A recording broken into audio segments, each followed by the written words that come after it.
করতে গেছিলাম, মামলা তো নিতেই চাই নাই।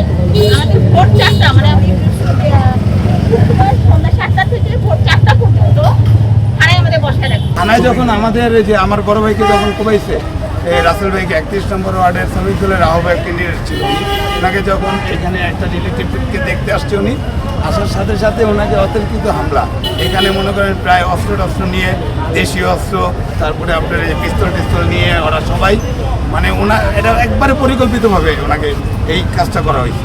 একেবারে পরিকল্পিতভাবে না হইলে উনি আসার সাথে সাথে ওনাকে ঘেরাও করে ফেলেছে।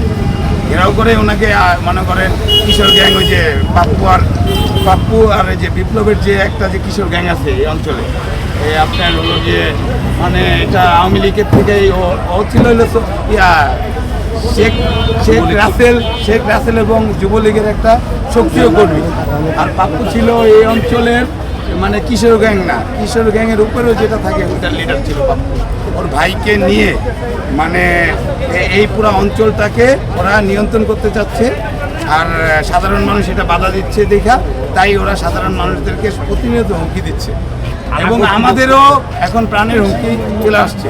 প্রতিনিয়ত আমাদেরকে হুমকি দিচ্ছে, আমাদেরকে মেরে ফেলবে, আমাদেরকে এই করবে সেই করবে।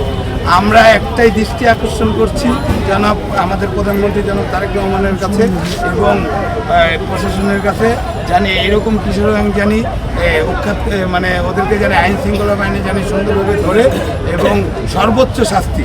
সন্ত্রাসের বিষয়ে, মাদকের বিষয়ে যখন মানে সরকারি অবস্থান, এই বিষয়গুলোকে মনে করেন যে প্রশ্নবিদ্ধ হওয়ার অংশ থেকে অনেক কর্মকাণ্ড এই ঘটনার মধ্য দিয়ে আমরা দেখতে পেলাম। তো আমরা আসলে সবাই মানে সাধারণ জনগণ থেকে নিয়ে শুরু করে সবাই এই জাতীয় সন্ত্রাসের বিরুদ্ধে আমরা তীব্র নিন্দা ও প্রতিবাদ জানাচ্ছি এবং এই বিষয়গুলোর সুষ্ঠু বিচার আমরা দাবি করতেছি যথাযথ কর্তৃপক্ষের।